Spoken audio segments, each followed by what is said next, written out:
Look, some random thoughts I wrote down on this napkin. Writing all these songs, you think I'm trying to make it rapping. Even if you hate them, know I got your finger tapping. My mom heard all of my songs and she asked. Check my check. What's up, everybody? Welcome to the 8th episode of the Julio on Ice podcast. I'm the handsome one, Julio B, and I'm checking in from the 203. And I'm with my boy, the icy one. Yes, the pricey one, Matty Ice. Talk to me nice, baby. What's up? What's up, baby? I think people love the people are starting to text me the icy one, that kind of stuff. So You are. It's not me. It's you, baby. It's not me. It's you. What's up, man? It's Sunday. What day is it? It is March 24th. no, it's not.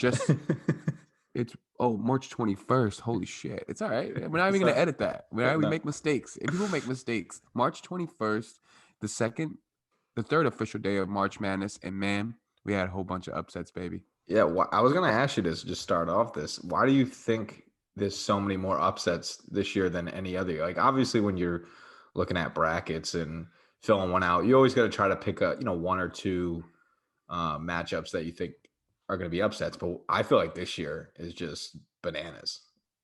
Yeah, go ahead. We could talk about the one that just happened about 12 hours ago. Yeah. Abilene, how you say it? Abilene? I don't want to mess it up. Abilene Christian Something beat like that. Texas. And you know what, that. Maddie? Like, it looked like Texas was just out of sorts the whole entire game, man. And I think to answer your question, bro, it doesn't matter. I know when people say this is March, but it really doesn't matter, man. It does not matter when it comes to March because Oral Roberts did the same thing. Oral Roberts went out there and was just hooping. Yeah, but they were hooping. I think it's like what we talked about before we started the podcast up, that Oral Roberts, though, like when you watch that game, like it's not like Ohio State. Like, I didn't think Ohio State played poorly. I just thought Oral Roberts was really good. Like that guard they have scored like 30. He's the leading scorer in the country. So I was more impressed with Oral Roberts, like where last night with Texas played horribly, but so did the other team. It was just like a really bad basketball game. It was horrible. It was people throwing shit on the basketball, on the rim. They were going to the rim. We throw a hook up. Yeah, that's what I mean. So I guess what I'm saying, or I'm asking, or like, do you just feel like that all around like basketball this year, like there isn't really, other than Gonzaga and Baylor and maybe Illinois, like those three teams are really, really good. Mm-hmm. But I feel like every other team, mid-major, Power 5 conference team, like these teams, like I don't know, I feel like there's a lot of parity. There's not a lot of like dominant teams. Yeah, I think it's safe to say. I don't want to put it on the whole COVID situation, but that could be a big reason. It has to. I mean, it has to be one of the reasons because I've never seen anything like this. This guy's mad that his bracket's all busted. That's why he's worried about what's happening. No, all my Elite Eight teams are still in. So as long as I got my Elite Eight teams in, I'm fine. But yeah, I just feel like it's been wild. I mean, it's great for the viewer. Obviously, I don't want to watch all blowouts, but I haven't got over the fact that there's this many teams that are upsetting these, Power 5 conference teams. Yeah, I know. I mean, no one called it. I didn't call any of those upsets. So it's just the only one I called was Oral Roberts, and the only reason was because I listened to like Jay Billis or one of those guys talk about their guard, and I was like, all right, well, hey, if this guy's like a stud, like this team could upset. So and I didn't like. I know you had Ohio State in your Final Four. You're gonna say that on camera? Yeah, I'm sorry. Say that right now. Yeah, I'm gonna put you on blast. But I feel like Ohio State was kind of, I kept calling them frauds because I saw them all year. They were so up and down. They were just so inconsistent. And obviously they made a good run in the Big Ten, but no one will talk about this. Their first game in the Big Ten, they played Minnesota. Mm-hmm. They were beating Minnesota they were beating the doors off them in the first half. I mean, they were up like 25 or something like that. They won the game by 1 point. That's what I'm like, all right, if you're a really good team, that game's over. You put them away. Mm-hmm. Minnesota was like banged up. They lost. They almost lost the game. And then I think that following game they did the same thing. I forgot who they played, but they went up big and again they let go of the lead. Yeah. So I don't know. I always kept saying I was with Kev when I was watching. I was like, this team's frauds. Like, they're just frauds. It's like So they were trying to win. They were trying to win just off of the strength of their name, probably, right? I I mean, don't know. that's why I picked them. I mean, yeah, maybe. I watched him play in the Big Ten tournament. I was like, yeah, like I obviously I had one of my brackets where I picked the upset, but the other one I didn't have them going that far because I didn't believe in them. So that I feel like that's the only game so far that I wasn't shocked that they uh lost. But I don't know. I saw that kid had like death threats. Lindell. EJ Liddell, yeah, That I I know. mean, people got to chill out with that. I mean, that's crazy. We live in a world where people can act like that on social media and send that kind of stuff. I mean, to be honest with you, if I was a NBA player, a very high D1 player, I don't know if I'd have social media in that sense, like where it was public like that. Because I mean, that's just wild that you have to deal with people that send that kind of stuff. That was pretty scary too, man. Don't you have the ability to like block DMs and things like that, or because I don't have Instagram. That was on Instagram. Yeah, I don't know. I don't know. Yeah, I think you do. Like you can filter it so you don't have to receive the messages. But I don't know. I think the fact that he was getting them, like you said, is a scary thing. Mm. But I mean, Well, people put a lot of money on these games, Maddie. Like the brackets, there's pretty serious things, man. I've seen well. I people. mean, let's talk about this, which I think it's made news. Is all these players wearing the NCAA? I'm not property, not Mm, NCAA property. It's wild to me that these players still can't make money on their own name. Why can't they? yeah. The NCAA is definitely it's broken. That something needs to change. How about the fact that well, one thing that came out was the men and women's weight room thing. You saw that? Oh my God. That was crazy. I mean, Oh, that was wild. it looks so bad. That was That so was, bad. and then the fact that now they went back and like fixed it. It's like, well, until it went on it's sad to say that until it got viral that, and Steph Curry spoke out that none of that was happening. But let's really talk about where the NCAA doesn't let them make money on their own namesake, and they always say there's not enough money to if they started paying player all this kind of stuff. Did you Yeah. see when they let go of Archie Miller from Indiana, how much his buyout was? How much? I didn't see that. It was like $12 million. So they had um, two booster guys from the program. One paid his buyout. So these two people, obviously rich dudes who are Indiana Yeah. fans, pretty much put the pressure on getting him fired, Archie Miller. Now, whether he was deserved to be fired, whatever, you could say whatever. But one guy paid the $12 million, and the other booster is going to pay whatever the next coach they hire. That's crazy. Oh, that is crazy. But that's because everybody wants Brad Stevens. That's because everybody wants Brad Stevens. They're gonna pay $12 million Listen, to send out Archie Miller's not even that terrible of a coach. no. Indiana just had a bad year. You know what I'm saying? Yeah, So yeah. the fact that they're doing that, they're trying to get somebody in there, and I think it's your guy. I think it's Braddy, baby. I Well, think we're first trying to off, get Braddy in I'm going to cut that off because we're not talking about the Celtics on this podcast. Because the Celtics Woo. don't deserve to be on our podcast. They're so pathetic. I love going on Twitter and just seeing the people that are just killing them. The best part is like, I've read some people like, I'm taking a break and stuff. I was like, yeah, I've taken a break since December.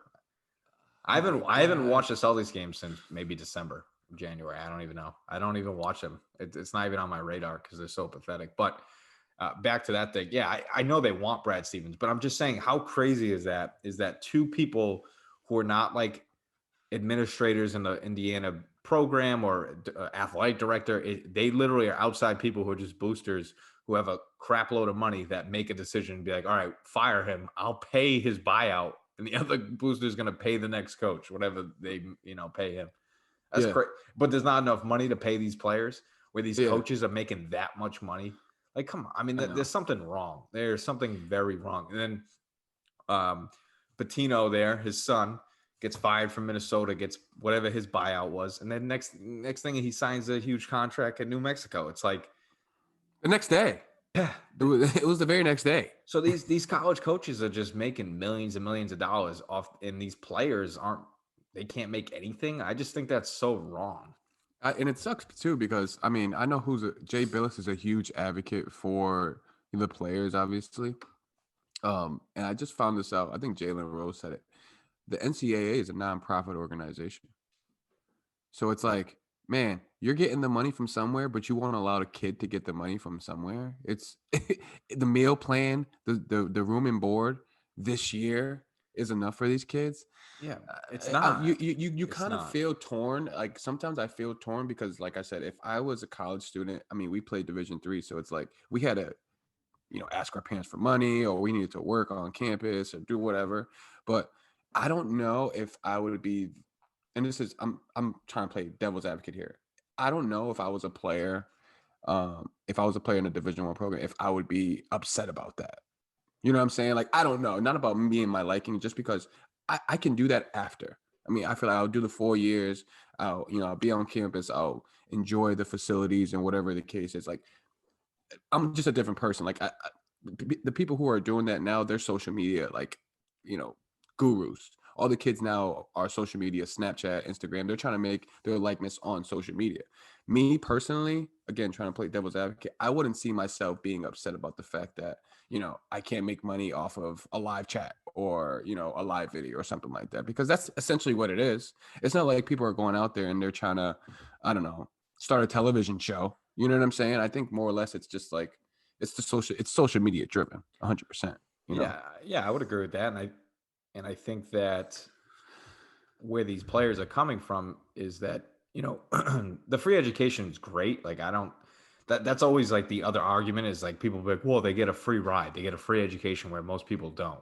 Right. Okay, they should get that, and on top of that, they should be able to make money off their own namesake, right? They should Yeah. be able to make money.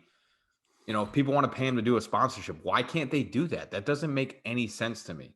What? Because they're getting a free ride that now they can't get other stuff? No, that's not how it is. It's not like I don't think that the school should pay. I don't think the schools themselves should pay players individual money. I just find that hard to fathom how they would do it, because then they'd have to do it equally for women's sports and other sports, like the basketball and football bringing on the most money. But what are you going to pay them a crap load of money, then pay other play? You got to pay everybody the same if you're going to do it that way. I just think that you should be able to make money off your own name. Yeah. Right? If I agree. someone wants to pay me a crap load of money to do a commercial because I'm a popular or one of the best, like Cade Cunningham, if they wanted to pay him, why he should be allowed to do that? Just I because agree. he's getting a free ride doesn't, and someone else wants to pay him money, he should be able to accept that. But then that's when they go, well, then they're pro athletes. I'm like, no, that's stupid. It's just because the NCAA wants to control everything. Yeah, I agree. I agree. And then, again, I think I don't want this to get misconstrued. I'm saying for me personally, because Yeah. No, I get it. I don't think that, NCAA would want me to do a commercial anyways, but um I would be great. Just me. I would just be grateful of the fact that not only would I have an education, like, I'm on some banging ass facilities, I can be in the gym 24/7, I can meet other rich people or something like that. Maybe I'm talking about the athletes who are there now being, possible future pros. But me personally, I just don't think that, that would bother me as much as it's bothering, the Division I future pros. Now, to go on that though, has that happened with like professionals who were offered sponsorships or commercials? Like, yeah, I don't know. Like, do you know any of like players who were offered commercials and couldn't do Yeah, it because I guarantee that there'd be players that could earn money in the NCAA right now. I mean, off that kind of Mhm. stuff. I mean, think about it. The coaches do it. Have you seen Coach K in a commercial? Have you seen Roy Williams in a commercial? Like you've seen all these dudes they make money on the side. Like, Yeah. okay, well then I can argue what? They're in college. They shouldn't do that. They're not professional coaches. They're college coaches. But no, Yeah. it's like they're in a different stratosphere. They're above all this, which I think is totally wrong. Yeah. That they're making that much money and their players can't make any money. Hmm. That's stupid. I mean, that's to me, that's dumb. I think that's I think so the NCAA, I think the NCAA is just getting put on blast every year more and more. And like you were saying about the weight room with the men's and the women's teams, I think right there after that, I think they're going to start being more cautious of what they do, and they're going to start really evaluate how they're doing things, because that, as we progress into the pod, that, my friend, was bad. That you saw the weight room, you saw the it women's weight was room. it Maddie, I was got that. I got that in my bedroom. Every morning I wake up and Yeah. I do my 2 pounders. Every morning. Every morning I'm getting my biceps right. Yeah, I That's mean bad. it's and I saw a tweet that was pretty good. It summed it up. It was pretty much like just seeing that was like, the men's tournament. It's like the NCAA and saying, "Hey, we're so happy to have you here," and for the women, yeah, you should just be happy you're here. That's kind of like the message it was sending. Like they didn't really care, and that's totally wrong. And it's Mhm. pathetic that that woman, that female who filmed it, like if she didn't do that, nothing would have changed. But I know. it's so sad that you get something to go viral and then they have to make the change. Like they didn't walk into it being like this is wrong and or there's a space issue. Yeah. Get Yeah. out of here with that. You saw the meals? You saw the meals that the girls get? They Oh had a my, meat, it had meatloaf. They had hell one yeah. meatloaf and corn. I'm like, what is going on? They had a Ma, buffet for the men. where's the meatloaf? Ma, meatloaf. Yeah, that's Crazy. It's been a crazy week. I mean, obviously with the games and that stuff, it's kind of eye-opening. We're happy that March Madness is back, obviously, but definitely, to see definitely. that type of stuff, it's definitely disappointing. So shout out to the women athletes. Shout out to the NCAA Division One girls. Go UConn. You know what I mean? As usual, go UConn women. Gino, hope you get better, brother. Gino, he was tested positive for COVID, but he should be back there in the tournament. Um, There was a we couple care about other our women athletes. Oh yeah, definitely. And there was a couple other things that have been bothering me too that I want to bring up. One is that they got to get rid of the TV timeouts every 4 minutes. That drives me bananas. It's a mask break, baby. It's a mask break. How, That's what they call it. Mask breaks. okay, how can you honestly, if you were a player, I remember when we played Davidson because I think that was the only time. There was maybe another team that we played where we had to do TV timeouts. I Yeah. think it screws up the flow of the game. Like I think 100%. coaches like it because it's almost like a free timeout. Mhm. As a player, how do you get in a rhythm? Like every 4 minutes of time, and like I wouldn't need a sub. Mm-mm. You play for 4 minutes and that's it. You're done. Timeout. Yeah. And then A that's lot of not even stuff in including this. the other timeouts. Like that I hate that. But thank God there's like 4 games sometimes playing at the same time in the opening weekend because you can just flip back and forth. Because I hate these commercials. And the other Mhm. thing is what I was telling Julio about before we I am started. Julio. I was telling the listeners. What I was telling Julio about before this show started was I think it was like Iowa was playing Grand Canyon, and then there was no other games started yet in the second, like the late half of last night. I turned on the NIT because I can't watch commercials, so the NIT was on. Mississippi State was playing St. Louis, and it was the last 2 minutes of the game. There was, and I'm not joking, they went to the TV monitor 5 different times on 5 different calls. I was about to lose my mind. Why do we do this now? And I think Julio made a good point. If you want to bring it up, it's the NBA's fault. But I can't. They got to get rid of that. Like I'm sorry, Yeah. they cannot go to the monitor that many times. It's almost like it's the end of the game. I think one of them helped the other team out because it was almost like another timeout because they got to go look at Yeah. the call. And one of them, I was like, they went to the monitor for like 10 seconds because it was already the right call. Like, just stick with the call. These Yeah. players do if you can see us on the camera, they do the thing where it's like review it. And then it's like all the refs like, yeah, I think we should review it. It's like, no. If I was the ref, I'd be Yeah. like, no, that's the right call. Yeah. Is it like it's not a challenge, right? It just go check it, It's right? not. It Yeah, just go they check yeah, it. like last night, I don't even think one of them anybody argued with the call. They just went and like reviewed it because the ref wasn't sure. And it's like, Yeah. okay, like I get you want to make the calls right, but at the same time, do you really have to go to the monitor that many times? Maybe it's that social media driven thing that we were talking about. Like, let's say like a referee makes a bad decision and really costs a team a game. Yeah. How do you think his DMs is gonna look? You know, that's what Uh, they're probably trying to avoid, man. They're trying to avoid just public criticism. And it sucks because there's always gonna be public criticism when it but comes to social media. there's always gonna be a bad call. There's I always know. gonna be a good call, a bad call. Like unfortunately, you just gotta stick with your gut. Like I always think that if you're a referee, you try to make the right calls, and you also don't try to decide the game. Mm-hmm. Like you asked me Yeah.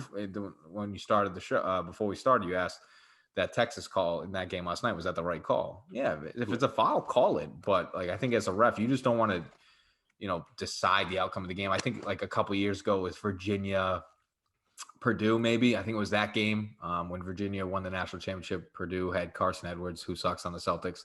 I don't know why he's still there. But anyway, they decided that game almost because they went to the instant replay and like it was like so slow motion to see that the ball like actually deflected off, and it was like just stick with the original call. Like I think that like that's so stupid. It ended up being Virginia's ball because it if you slowed it down, it like nicked the dude's finger. It's like Yeah. I don't like that. Like I Mhm. honestly don't like that. I think that affects the game.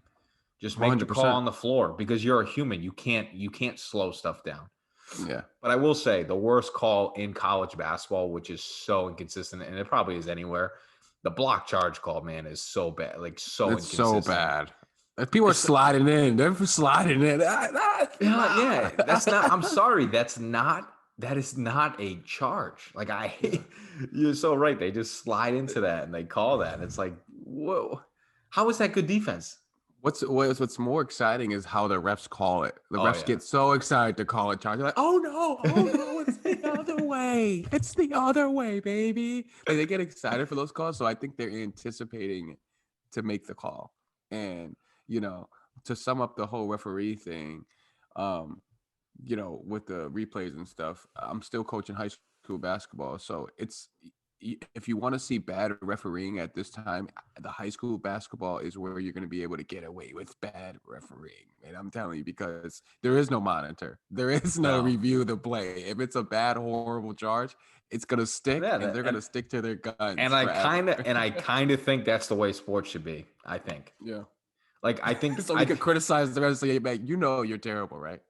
Zebra. Hey, zebra, you're terrible. Like you should have one challenge. Like not at the high school level, obviously, but college and NBA, I think you should have one challenge and that's it. You use it under 2 minutes. Like especially in the NBA, they challenge stuff like in the second quarter. It's like what? Yeah, I know, man. I'm over it. I'm really NBA refereeing. Like I said, it's a political. It's political, but they also enable the referees to call the stuff they do. But it makes the game really hard to watch. But I think Fran Fraschilla made a good point the other night. He said, now I don't know what these numbers are, but he's like, if you're a good free throw shooter, you shoot like 80%, right? Like if you shoot 80%, you're a pretty good free throw shooter. If a referee is 95% or 90% makes good calls, they should be considered a good ref. You're not going to make every call. It's impossible.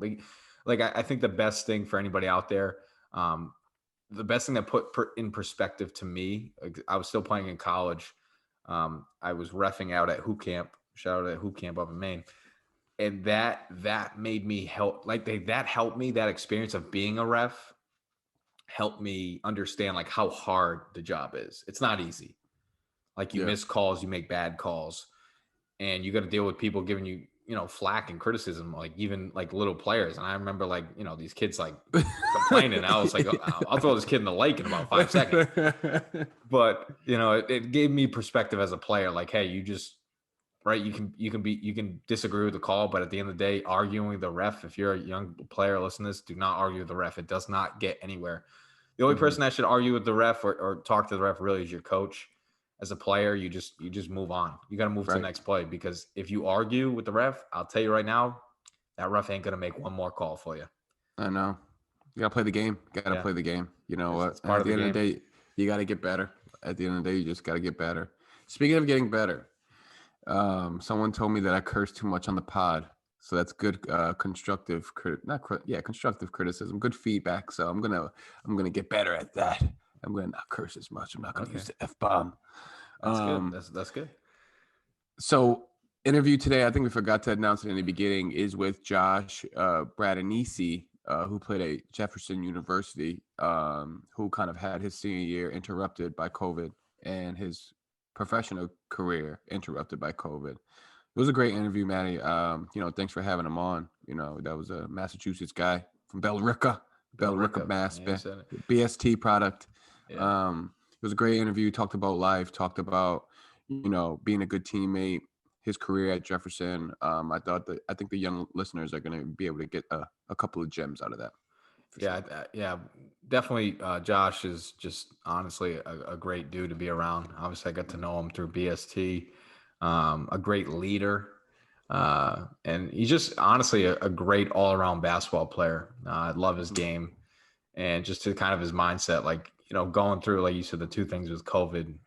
I mean, that's really hard. That's really hard. But I thought his perspective on it was a good one, and a unique one, because some players or some people would have even a harder time dealing with that. But I hope you enjoyed the interview. Here's the interview with Josh Bradanese. Joining us now is Josh Bradanese from Billerica, Massachusetts. He went to Billerica Memorial High School. Josh, how you doing, man? Good, man. Good to be here. Looking forward to talking to you guys. Absolutely, man. Obviously, Matt, he wanted to get you on with the BST connection, the Massachusetts connection, and that D2, that D2 background that you got going on. Yep. Before we get started, I just want to just list off what you have on your resume here, man. It's obviously hella impressive. You scored over 1,400 at Jefferson, and Jefferson University was Philadelphia U before that, right? Yeah, it's had a whole bunch of names over it, but Jefferson's the most recent one, yeah. So scored over 1,400. You're all conference. You guys won a conference championship one time, all tournament team. We like to start these podcasts off with stories. And I actually watched you play when you came down to Waterbury and you played post. Okay. And it was a good game. It was obviously your senior year. It was a really good game. You guys, I think you guys got out of there with a 1-point win, but my boy it was just the cake on that one. I remember it. Yeah, it was just an interesting thing because and we can touch on it later, but your coach, Hall of Fame coach, Herb McGee, I obviously had to do my research on that. He only plays 5 guys. 5, maybe 6, like 7's like pushing it if we're in foul trouble, but yeah, that's his style. That's the way it was all 4 weeks I was there. And I'm watching you guys play, man, and it's like you obviously you were there, obviously, and Maddie, like at Post University in Waterbury. I don't want to, I'm very proud of representing that school for playing a Division II school, but Josh can tell you, it's a small gym.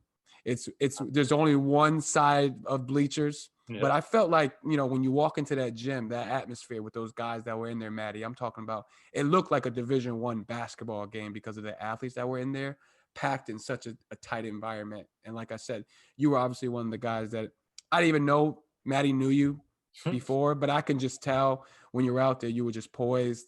You had a good floor game. You had guys obviously around you that can play, but you were just doing a little bit of everything on the glass, making the extra play. Let's talk about that. Let's talk about your upbringing over there in Billerica. We won't go from your high school and then obviously how you transitioned to Jefferson.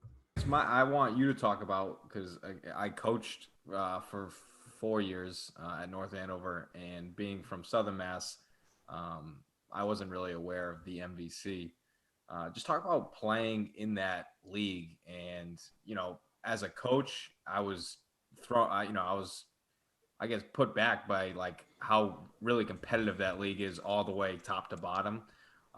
Something I've never experienced in a high school division. So, I mean, your senior year, you were division, because again, there's a small and a large, and you were player of the year.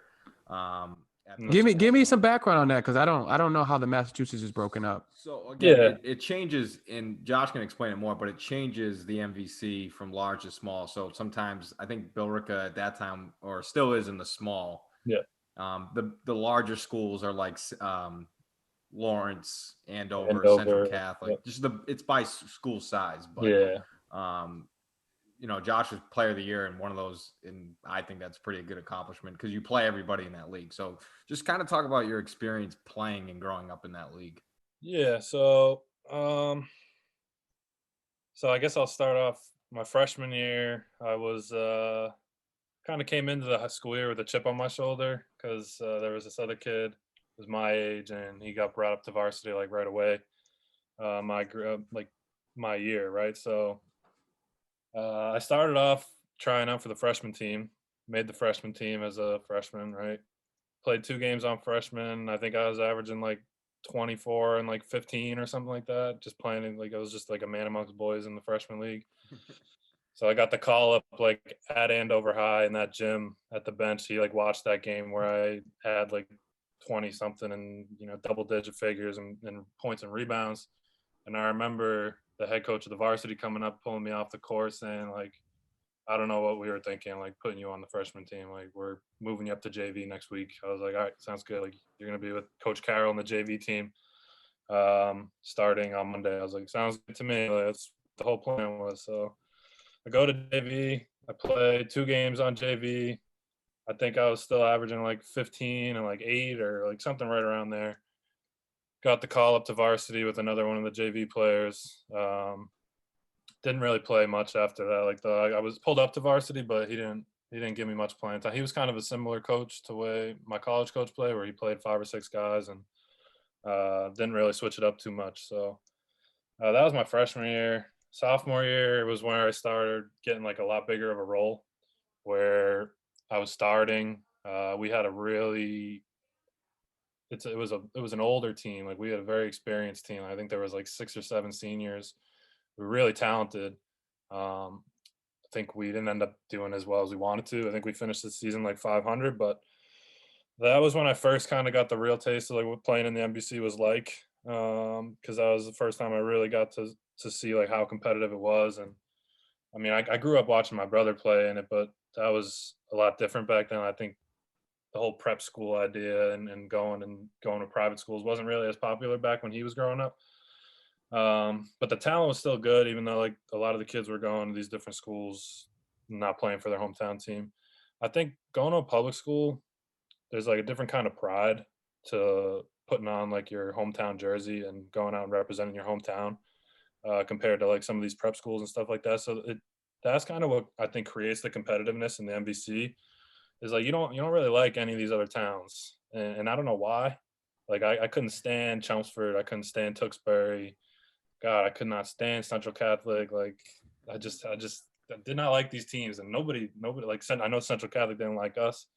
I know Chelmsford hated us. Like that was our school rivalry, and like there was no friendliness to these games. Like even like the best players, like you don't see, like a lot of times nowadays you see these kids like go up, like shake their hands, say like, yo bro, like that was a crazy game, you just played, like good job. Like it wasn't like that. Like I would go over to, like, if we lost the game, like I was putting my head down and I was shaking hands and I was walking away. Like there was nothing like that. So I don't know if that's still the way it is today. It's been a while since I've been able to step into an MVC gym and actually watch some of these games, but I think that's honestly, like, playing in MVC it was always competitive. Like guys showed up every day, ready to work hard, and there was a lot of, like, there wasn't, I wouldn't say like the talent was like ridiculously crazy compared to like a lot of the other leagues, but it was more like the grittiness and like the hustle that these players put in that made the game so much more difficult to win. Like everybody wanted to win. There was no sense of like, all right, we can afford this loss and go into the next game and try and win that. Like every game was a battle, and it didn't matter who you were going up against. It could have been like I think Drake, it was one of the lower teams in the small division when I was there. Drake came in and beat us on our senior night on our floor, like, and that might have been like their 3rd win of the season because we didn't show up ready to play. We looked down at them. We were like, all right, like, we should have this one in the bag. And they came in and they kicked our ass on my senior night, and that one still sinks today too, because you always want to win on senior night. Like that's just like the main goal. But yeah, it's split up. I think when I was growing up, the large side of the NBC was always a little bit more talented. Schools were bigger. There were more players. More like there was a bigger talent pool to pick from because there was just more people at that school. So like the big name towns when I was a senior were Central Catholic, Lawrence. Lowell was really, really good when I was a senior. I feel like they're always good. Yeah. I mean, those are like, it's like they're always like head and shoulders above most of the teams that are in the small. Tewksbury was like our most competitive games, I think, because they had a pretty good squad when I was a senior, and I think they ended up taking the small from us by like one game or something. It was like super competitive, but I think 2 things that you hit on that I didn't even think about before going into this, and I'm glad you brought it up, is and I think how you described it, just like the competitiveness between each town and how much you just disliked other teams, and I felt like that as a coach. Like I just moved up to North Andover 5 years ago, but I hated Andover. Yeah. Literally 2 weeks in. Like, Yep. that's just how it is. I do wonder, I think the point you brought up is it still like that? Like, I don't know, because I do see kids doing the old, if someone drops 40 on you, like, I don't know, maybe it's just me and I could be an asshole, and probably I am, but if someone dropped 40 on me, I'm not going up to him and be like, yo, bro, that was crazy. Even if it was like my best friend. Yeah. So that's in different towns. I probably wouldn't talk to you for a month. Yeah, so I actually did that. I have like the school scoring record in a single game, and it was 40 on the dot against Haverhill my senior year. And there was nobody on Haverhill high-fiving me or like saying like, yo, good game. Like even the coach was like shaking my hand like, fuck you. Like, he didn't really say that, but like I know like, you can tell by like the look in his eye, like he's mad. Like he doesn't just like he's gonna respect me for the way I played, but he's not gonna like say like, oh, like you guys deserve this win and all this stuff. Like it's just this, I don't know how to explain it, man. It's just like it's just the way public schools kind of were when I was in the MVC. So You're not gonna post. They're not gonna post your highlights too on their page talking about this guy is nice. Absolutely not. Hey, for a question for both of you, mask guys. I from my understanding, the Central Catholic? Who is it? Yeah. Central Catholic and like Lawrence and Andover. Would you say those are more of the athletic urban kids who are just up and down? Not Andover. Like Not Andover. I wouldn't say So, Andover. No. The reason those schools are so good too is like kind of what Josh was alluding to is that like Lowell and Lawrence, they got like 5,000-6,000 kids in their school. Like they're huge high schools. Big school. Yeah. They're just always got talent. I feel like Lawrence, Lowell, those are kind of the urban. If you're not ready to play, they're up in your face for the whole game. It's the city style basketball you always hear about. It's like the kids, they want to full court press you, they want to get fat, they want to play fast, push the ball up the court, make you turn the ball over. Versus, I mean, some of the small schools, you don't really see that. Like, I don't remember Tewksbury ever running a press at us or Drake ever running a press. Like, it was very slowed down, methodical type style basketball. And that's the way we played as well.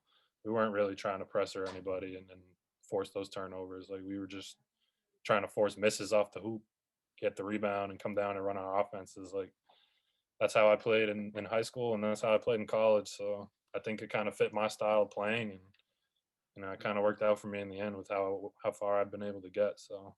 And like a school like Andover, I didn't mean to like jump the gun and say like Andover doesn't play like that. Andover's more like I kind of alluded to like a Bates or a Bowdoin, like very physical. Yep.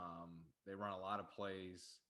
They control they controlled the glass a lot in the games where we played against them. I think they usually had some pretty big kids, and they were always a really good 3-point shooting team. Like whenever we played against them, they always had at least like 1 or 2 shooters that were like knocked down, like didn't miss very often. So, and the problem with Central too is like why I think everybody hates them is because they can recruit and they can take from other towns. Like they're from Lawrence, but they have players from North Andover, Lawrence, Lowell. Like what I'm saying, they take all the best kids and try to poach them. So that's why I think it's.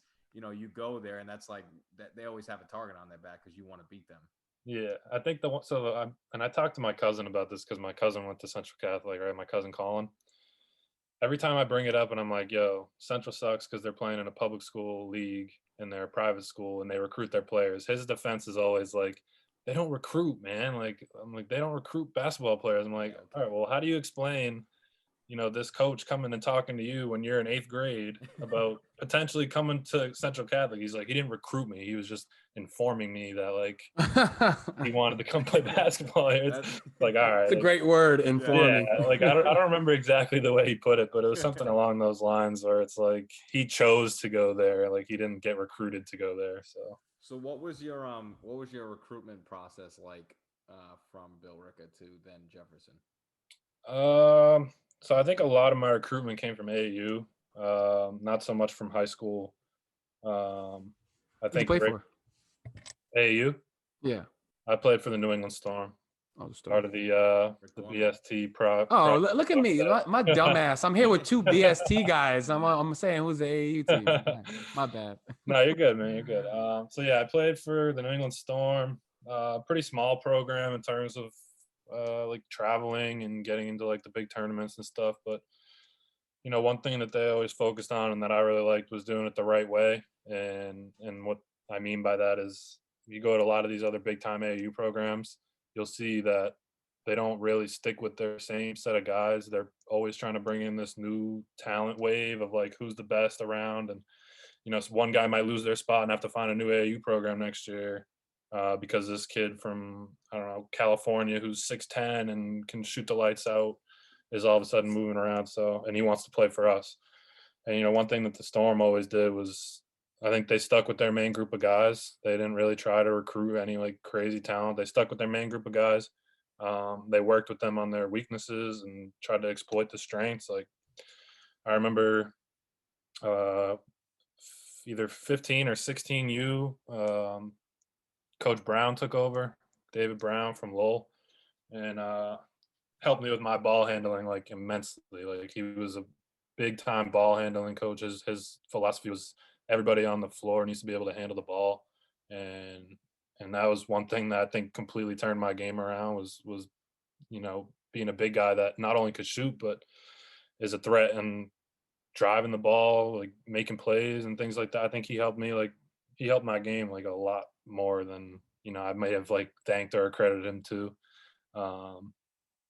But yeah, I kind of think I might have just got off topic a little bit. I don't know. What was the question we were talking about there? I guess like when you were getting when you were getting recruited, like how many, like were there, you know, a top 3 that you were choosing from, or was Jefferson the fit and that was it? So it's actually, my story is probably different than most people because I was not recruited as a scholarship player like for the majority of my recruitment. I was narrowing down a lot of Division III school. I made a list of schools when I was getting recruited of everybody that had contacted me, whether it was through a call or an email or just talked to me after the game. So I had like 73 schools between like prep schools and Division III schools. And I started narrowing down that list. I think I had got it to about like 7 to 10 when I was in my room one night.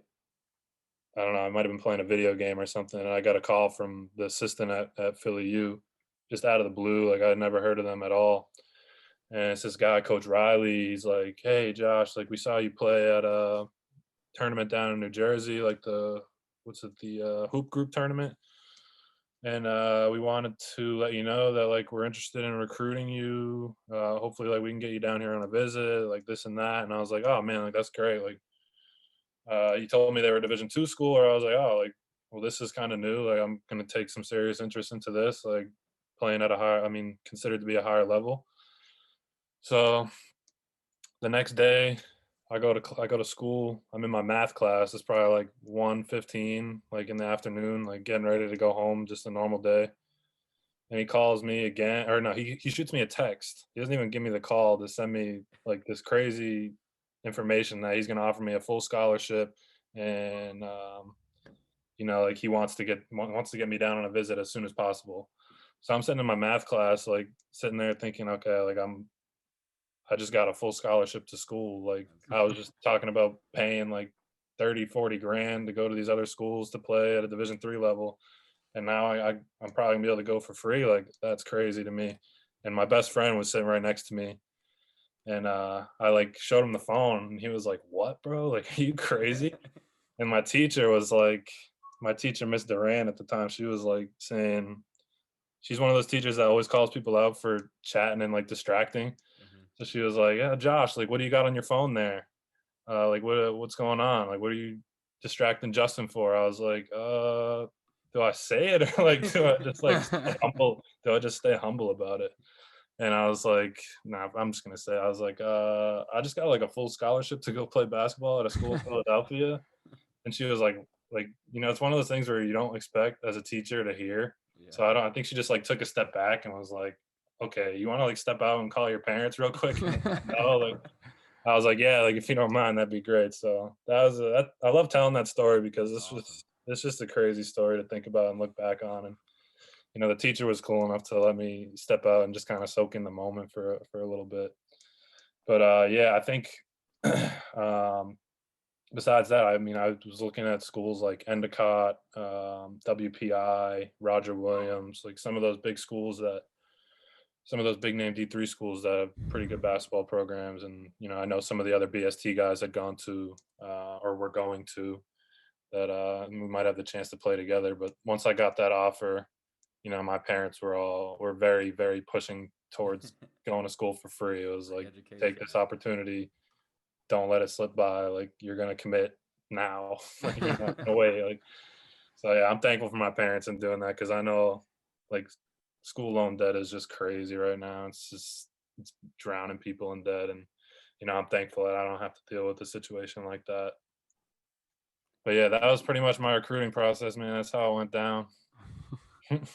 So Jefferson, tell us about how that first year at Jefferson went. I mean, like we were saying before, like with Coach McGee, he's only playing 5 guys. Were you established right away, or did you kind of have to find yourself? They made a position for me to come in, and like I was probably playing like 6th man my freshman year, right at the start of the year, right? And I did not capitalize on the opportunities when I was on the floor. I was definitely like not performing up to the standards that they thought I would. We had a really talented team with a lot of guys that could play. A lot of guys that were bigger than me, stronger than me, because they had more time in college to use the weight room and get their muscles up. So basically what happened was our team was like very injury prone. We ended up having like 3 or 4 injuries, I think, and a guy getting kicked off the team for like a drug problem. And that opened up a spot for me. And like once I got my second chance, I think I really capitalized. I started becoming like a pretty mainstream scorer for us. I think in the games that I played, I was probably averaging somewhere between like 8 to 12 points. But it was really tough, those times where like you're sitting there thinking like it was probably a stretch of like 10 games where I didn't get any playing time at all. Like after that slip up of my starting position, or I never started in the beginning of the year. I was like the 6th man. Once I slipped up in that 6th man position, I was getting like super frustrated. Like I was getting like unmotivated. Like my just not playing. It's like really hard to just like you go from being this kid from Billerica High that plays every single minute, doesn't come off the floor. He's like this big name in the town, to the school where you think you're going to play right away, and then there's 10 straight games where I didn't get any playing time. So I'm thinking in my head like, oh, like, I don't know if I could do this. Like I'm away from home like 6 hours. Like I can't even like go home and talk to my parents about this stuff. Like like is transferring worth it for me? All this stuff. And then yeah, so the kid ended up getting kicked off the team. Our starting center tore his MCL, I think, in a game. Damn. Yeah, so those 2 injuries opened up that spot for me where I started starting. And then there was like 3, so there was like 1 kid that was out every other game with like some back problems. So like that was kind of like another nod for me to like, you have a little bit more freedom. And then come the conference playoff times, our starting point guard and 5th year senior, like I would consider him like our biggest leader, was running down the court. And the story's kind of crazy because he was just like, he just fell and like collapsed, and we were like, what just happened? And he like looked back at the ref that was behind him. He was like, you just kicked me in my ankle. Like, why did you do that? And the ref was like, I didn't kick you. Like, what are you talking about? And he ended up like tearing his Achilles. Oh, And just damn. like he felt like somebody kicked him in the back of his leg, which is why he was like just looking at the ref who was behind him. And yeah, so we lost a lot that year.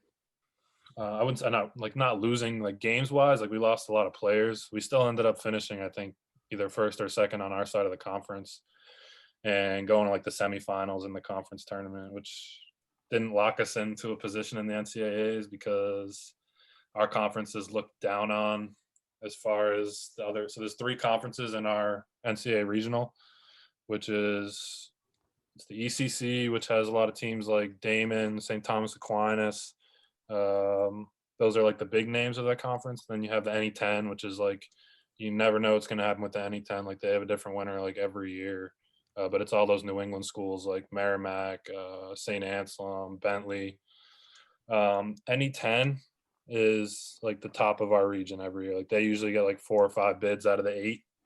The ECC usually gets like the champion of their conference that gets a bid, and then like maybe one other, depending on who's got the best record. And then our conference, like very, very rarely will you get a bid if you are not the champion of the league. Damn. So I think we ended up getting 2 bids, maybe 2 bids that year, because I think Bloomfield ended up getting one at large. But yeah, we kind of got screwed a few times in my career as far as getting into the NCAA tournament. And it kind of sucked because we had all these wins and our record was always like 20 plus wins. I don't think we finished a year without at least 20 wins. And yeah, man. So that was my freshman year. And like, that was kind of just like the story of our career. Like we were always a winning team. We won the conference tournament when I was a sophomore, which got us the one bid that we were actually able to play in the NCAA tournament for, because senior year was our year, man. Like we were, I don't know, 4 or 5 losses. Yeah, 4 or 5 losses all year. 5 guys that, like I think we had a sophomore was like our youngest guy, but then everybody else was a senior that played. So like we had a lot of experience, and we knew the offense well, which was just everything was clicking for us that year. We had a couple, like most of our losses were all within like 1 or 2 points. I don't recall ever getting like blown out of a game that we couldn't have won. So like I look back at it like, damn, like we really could have had like an undefeated year, which is just crazy to think about. But you can't win them all. So Josh, let me just to get off the Jefferson thing, because yeah. obviously I met you through BST with Rick Gorman. Mm-hmm. I think 2 of the things that have always stood out to me, obviously watching you play and in the training sessions and all that. One, you might have the best shot fake I've ever seen, and I'm telling you, like, it's crazy how many kids don't use a shot fake. I mean, you go watch your highlight video. How many times when you dunked, it was probably off your shot fake, because you get guys to jump and leave their feet all the time. So that was one. And the second thing that I always admired about you is that we'd stick him with the, and again, I don't want to be like a dick to say it, because all the kids that were there played hard and stuff, but we'd always stick Josh with weaker kids out of everybody in the gym. Like we'd stack it against him so he wouldn't win, and he would still find a way to win. And to his credit, it wasn't like he played hero ball. He knew how to make the other guys around him better and want to compete with him. And it was pretty cool to see. So I guess then what I would ask you is, because I never got to experience that, is like, what was so valuable to you with those like BST workouts? Well, for one, I will say like it was a great way for me to stay in shape while I was home. Like those workouts are, the 7 stations and, that last thing, like those things, they suck, but it's the kind of conditioning that you need in an off season. It can't be like, it was only 2 times a week. So you kind of had to do more, even though like working out 2 days a week is never enough as far as like being at the college level. But when I think about BST and like what BST did for me, I really enjoy like the leadership role, like trying to motivate guys. Like that's something that I really just enjoy doing. Like trying to get guys. Like I cannot stand being around like a practice where guys are walking and like it's just unproductive. So like my thing at BST was like, all right, if I want to come in and be a captain for my senior year, for my college year, like I'm going to start by trying to take this leadership role here at BST, and I'm the only Division II player here. I'm one of the better, more talented guys here. Like what can I do to try to get these guys to be better? Like, and that's kind of like the BST like culture is like you just want to make each other better. Like, and that's what I always loved about it. And I don't think I really took on that leadership role at BST until my senior year, or going into my senior year that summer. Yeah, you where I were was, out of your mind. yeah, I was crazy. I've But never. I think people like that. Like people Oh no, enjoy that. it honestly made that was the most enjoyable sessions to go to was when you Yeah. were there because when you weren't there, the gym was way quieter. And other Yeah. guys try to step up, but I think to your point, what was so great about it is that like if I know you personally, so like you're not a very loud, outspoken guy, like but when you stepped on those lines and we started doing seven station of hell, you're the only voice I heard the entire time. So Yeah. And I think, the 7 stations suck, man. Like those are it's terrible. some tough workouts, right? But when you're yelling and everybody's like clapping their hands and saying like, "Yeah, like let's go," like it's a little bit better. Like I don't know how to explain it. But you kind of just have to do it and experience it, and it motivates you to just work a little bit harder to like beat the guy next to you, like doing the towel pushes. Like who's going to be the first one to half court? Like who's going to be the first one to win this towel race? Like it makes it more fun, more competitive, and it's not. I mean, I think about the other guys like you can come to BST and you can come do the 7 stations of workout or the 7 stations every day and just half-ass it, like doing the ladder or whatever it is, like half speed and doing the defensive slides in like a slouched position. Like that's not going to help guys get better at the end of the day. Like it's kind of like you hear it all the time, but it's like how far can you like push yourself to the limit, like, and I think people just kind of think that they're pushing themselves to the limit, but aren't really actually doing like everything that they can. And so like my like goal at BST was just kind of like, all right, well, like how can I motivate these guys and think that like make them realize that what they're doing right now is like not enough. Like, and I know that like they can do more. Like, Yeah. and I think I can credit a lot of that to my high school workouts as well. Like Coach Daigle's practices really sucked. I'll say that much. Like there was a lot of suicides and line drills and perfection layups, which is just like full court running. Like everybody has a ball like up and down the court. Like, you have to find some way to make guys enjoy some workouts like that. Otherwise, you're just going to lose them. Like they're not going to want to play basketball anymore. It's like it just demotivates guys if you're not making it into a fun situation. And you gotta, like, to your point, you just said you gotta make guys work because a lot of guys will work when they feel like someone's watching them. Yeah, Mhm. exactly. And like I said, like what I liked about you is I didn't even have to watch you. I just knew you were doing it because I could hear you. Yeah, And I think that's the hardest thing for kids to do. They want to be the kid that, coaches watch me, I'm gonna do this rep really hard. You should do that rep really hard no matter who the hell is watching you. yeah. And And I I'll tell you the worst part about it is the kids that are like, oh, fuck this kid. This guy sucks. Like, why is he yelling at me? Like, come on. Like, can you just stop? Like people that are like trying to get me to stop when like if they just had kind of like opened up an ear to me and then maybe just heard some of the things I was saying, like they would just work a little bit. Those kids are the ones that make other people not want to do what I'm doing. Like, so it's kind of like just you have to step out of like a comfortability role there of just being like quiet.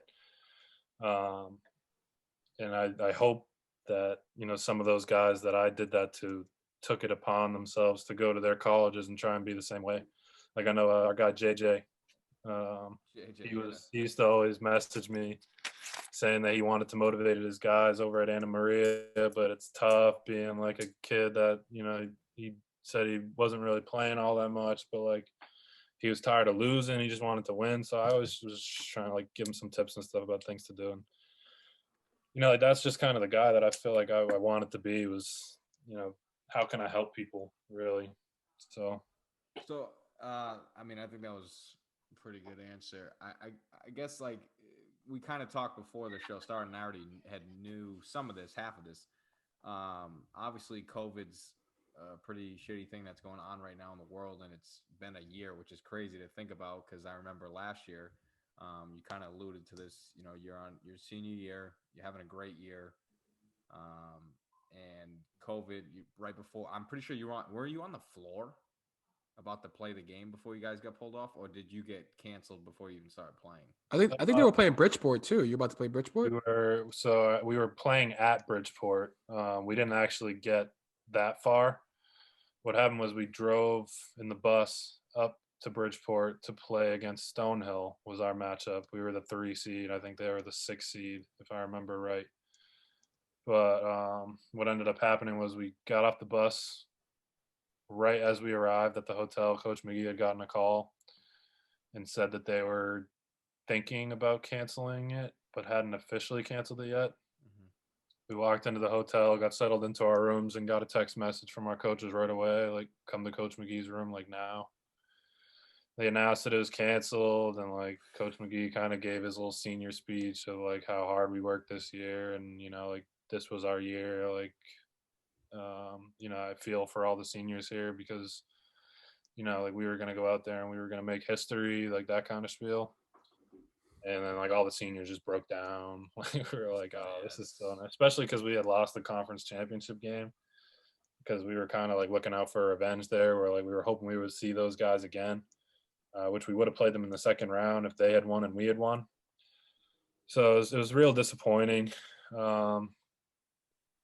Yeah, it was just, like, I still think back and, like, I can still, like, see Coach McGee standing in front of the TV in the hotel room giving that little speech. And we tried to make the most out of the night. He gave us the option. He was like, do you guys want to stay in Bridgeport or do you want to head back down to Philadelphia now, which is, I think, is somewhere between like 4.5 hour ride. And we chose to stay because we didn't want to. That would have been 8 to 10 hours on a bus, like, for that day alone. So we're like, we'll just stay at the hotel tonight, head home tomorrow morning. And yeah, man, we tried to make the most of it. We ended up sneaking out of the hotel room. I don't know if I should be saying this, but we snuck out of the hotel room and went down to a little liquor store and got some drinks to kind of just Ease the pain. Yeah, exactly. Ease the We pain. needed it. You can say Little liquid yeah. courage. That's exactly it. But yeah, we ended up having like a big team meeting afterwards once we all got drinking a little bit, and we all just kind of shared like a little bit of thoughts on the year, and I think that was like a big thing that kind of lifted us seniors up, was hearing some of the younger guys talk about how, you know, great the year was, how much they enjoyed being around us, being a part of a winning culture. And that was kind of like, damn, like, yeah, we might not have been able to be in the NCAAs, but, you know, you got these young guys saying that, like, you know, like, we appreciate you guys for everything you've done for us. Like, I know that, like, you know, this is like a lifetime thing. It's not just like a this year kind of thing. It's like a brotherhood. Like, I'll call, like, we were very open saying that, you know, you can call me Uncle Josh, like, all this stuff. Like, you know, I'll always be there for you guys. And that was like a kind of like started like the healing process a little bit, and it definitely helped out a lot. So, well, then As cliche as that is, Yeah.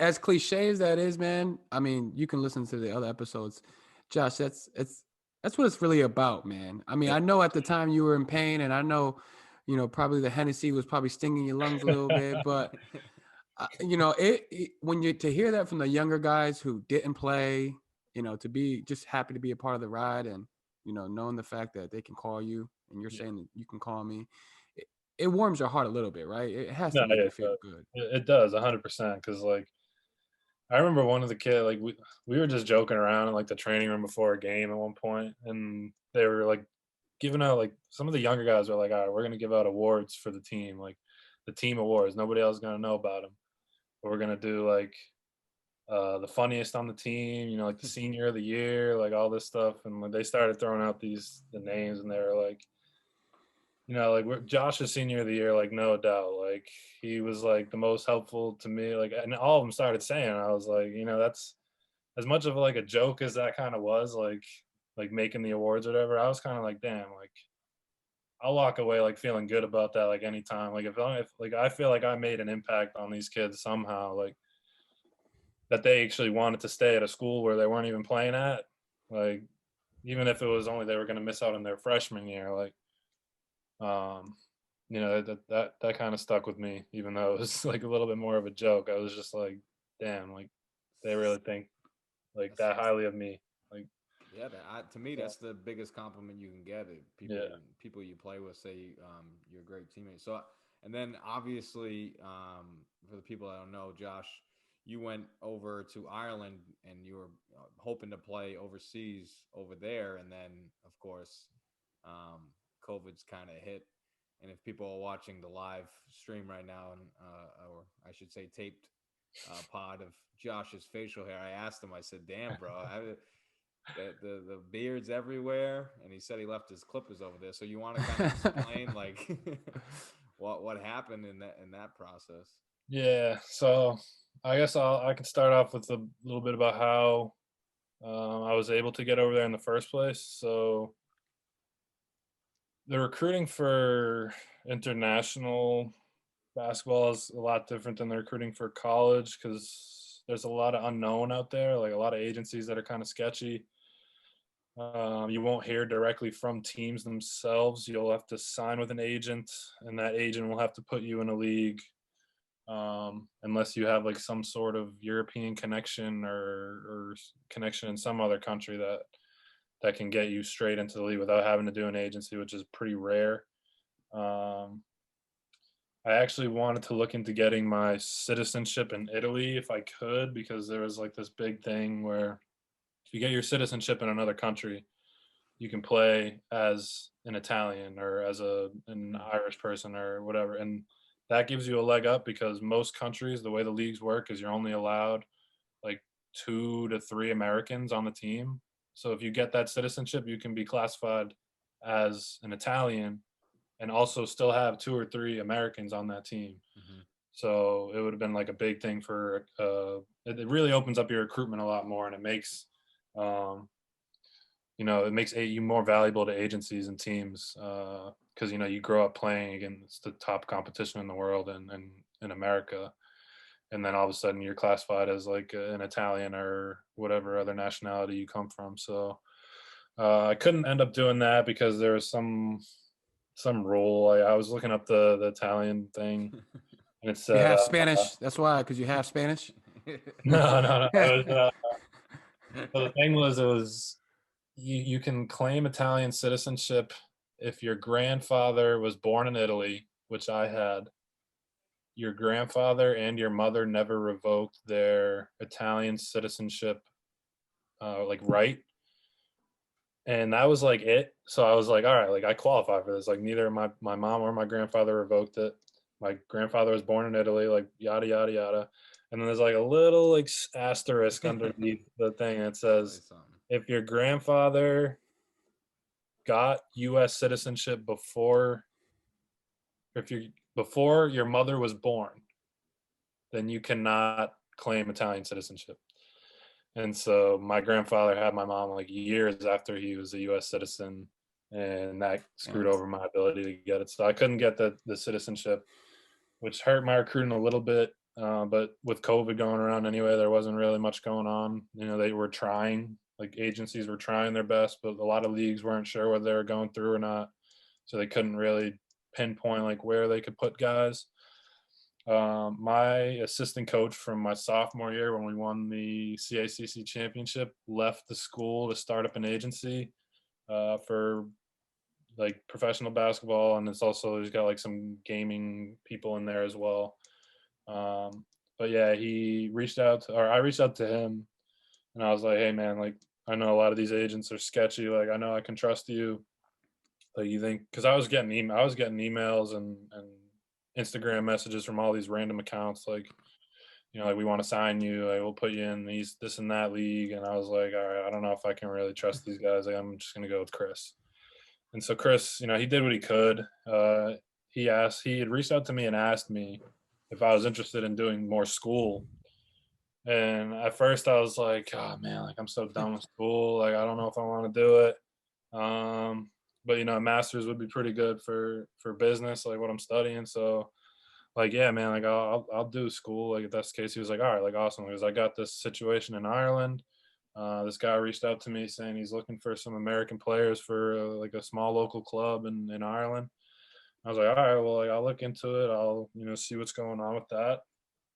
got a call from the head coach. It's like this crazy Irish accent, something I've never like even heard before. He's from Northern Ireland, which if you guys know, like Northern Ireland accents are like brutal as far as it comes to like accents around Ireland. So it was tough to understand at first, but I kind of grew on me a little bit. He's telling me everything I want to hear. Like, you're going to be the only American on the team. You'll play, almost the whole game. We were looking for another European big that can take this spot, so that way you can play alongside him. The way that the Ireland League works that I'm in is you're only allowed one American on the floor at a time. So he was telling me that there was potential that he might look for another American big that could play like a center position, because he wanted me to play like the 2 and the 3. And what ended up happening was he couldn't find the big from Europe, so he brought in this kid from Minnesota, 6'10", like bulky dude, can jump through the roof. Like I don't know if I've ever seen anybody that could dunk like him in person before. And so what happened was the both of us, me and his name's Lucas, we went over to Ireland. We got this little apartment together, and we're studying the same thing. We're both getting our masters in entrepreneurship and marketing. We're in all the same classes. So when I first got over there, I was like real nervous. I was like, God, like I've never been this far away from home, and now I got to live out here for a year, like a year. This is going to be tough, but I think having another American guy over there, like kind of going through the same experience as me, was like a huge help. So Lucas and I grew pretty close. We were only living together. We only lived together for about 2 or 3 months until we went home for Christmas break, and both kind of split back to the U.S. while we could for Christmas break. He's actually back over there now. He went back in January because he didn't want to do the time difference with school, where I was just kind of like, I don't mind waking up that early and just sleeping during the day. Like I'll handle it. I'll figure it out, whatever. So he's over there right now. He's living in our spot. But yeah, man, we ended up having like 2 scrimmages. What happened was, I think in October we had 2 scrimmages. The COVID protocol went from a stage 3 lockdown, which is like, as far as basketball terms, stage 3 is you're allowed to play games. You have to have like these sanitary rules with like sanitizing the ball and every player sanitizing their hands and this and that. And late October, they went into stage 5 lockdown, which is no basketball at all, no practicing, like no nothing.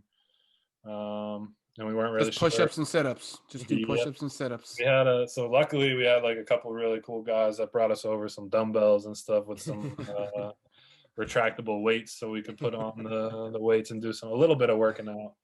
We try to just stay in shape, really, running steps and stuff. So what time do you have to wake up to do your classes? So daylight savings just hit this past weekend, which pushed everything back an hour. So it's a little bit better now. My classes start at 9 o'clock Dublin time. And, before daylight savings said I was waking up at 4 a.m. Eastern Standard Time. But with daylight savings, I now have an extra hour. I can wake up at 5 in the morning to do classes. So yeah, I'm getting used to it. My sleep schedule is definitely a little messed up, but I'm making it work. It's a grind, but yeah. So is everything. So are you, before we get into our last segment with Julio, are you trying to play, re-up and play again somewhere next year, or you thinking, well, obviously with COVID, who knows, but what's your plan? So the guys in Ireland, they want us to come back. I told them I'm not 100% sure on it, because like if you're looking to play, you're like overseas, like the money's not good. Like if you're going over there, you're going for the experience. You'll probably only end up doing it for a few years, unless like you're a big time player that can actually get like a big contract doing it.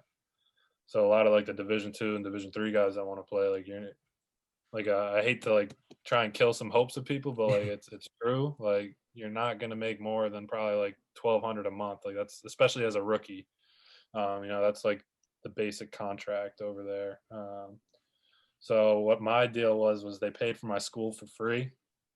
So I'm doing a free master's program, and they're giving me like 300 euros, or it was more like 600 euro a month. and my rent is like $650. Yeah. So I'm not pocketing any money over there. You know, I've had to ask my Yeah. parents a little bit for some money, but now I'm not getting that at all because I'm not over there at the time. And initially, what they were paying me for was to coach a youth team.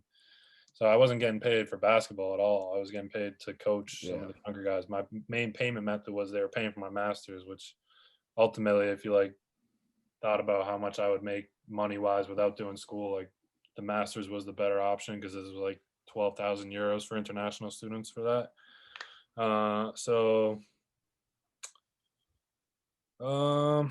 Where was I? You going back or what? So is this Yeah, your pro career? Is this your pro career, or what are we saying, Josh? Talk to me nice. Yeah. So I don't know yet.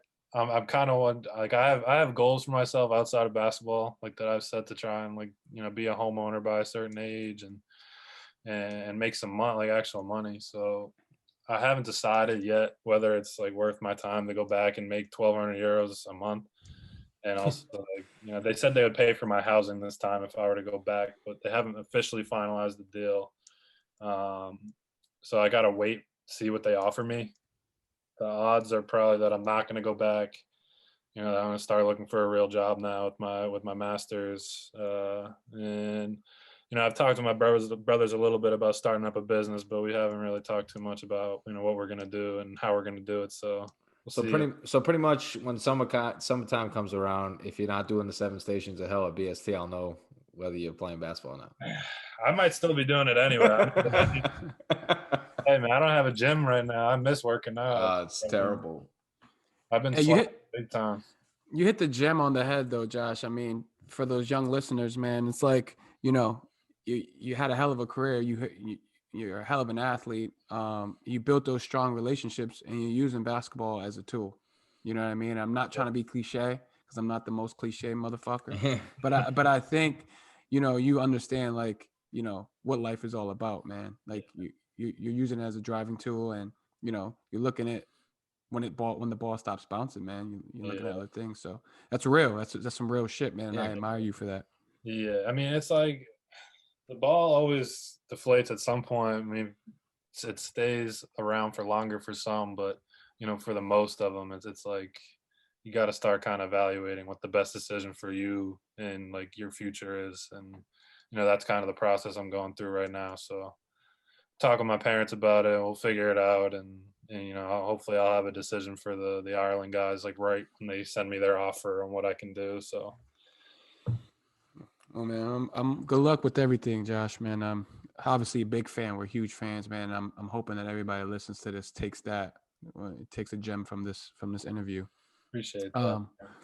So, we want to get into the last segment. Like Maddie said, we can talk all day. But I think your girl just left. She packed the bag. She said, "I'm out of here." You got work right now. She's off to work, so. I'm out.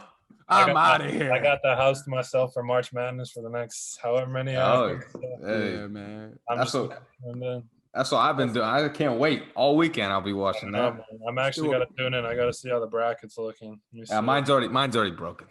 I had Florida. I had Arkansas. Who else finished? I had Texas Tech. I'm 100% right now. You picked Oral Roberts because they were winning just a minute. Are they? I definitely didn't. Oh, they are beating. I definitely didn't pick Oral Roberts. Nobody's picking Oral Roberts. I did. No, you didn't. Get the hell up. No, you didn't. Swear to God. I'll show you my bracket right now. Yeah, which one? You made a bracket full of all upsets. Yeah, of course I do. You got to make one where there's upsets. Everybody does that. Who'd you guys pick? Who's your top? Honestly, me and Julio were talking about this. Like, personally, I think Gonzaga is the best team. So, like, I always try not to pick who I think everybody else is going to pick. I love Illinois. And again, that's not like a shocking pick, but I think, like, to me, like, Illinois or like Bama would be a pretty cool pick to have because I don't think many people would have those two. Yeah, I went rocking with Texas this year. I watched that tournament a lot, and I like it. That's a good pick. It's crazy. It's just they're kind of young. I like Shaka when he's got the buzz head, bro. The fro, don't do it for me. Where the hell it come from? It just grew. It's like a chia pet. Yeah, give me some of that. I need some of that Shaka. Hey, if you guys are wondering in the app what my bracket is, it's called your mom's favorite bracket. Just in case you're wondering.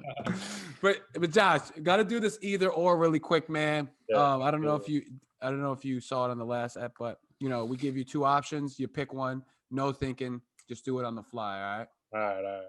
All right, Maddie. Do I need a timer or am I just going? No, let's just do it. Pens or pencils?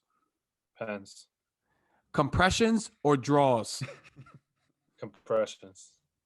LaMelo Ball or Anthony Edwards? LaMelo Ball. Tim Duncan or KG? KG. Ooh. Duke or North Carolina?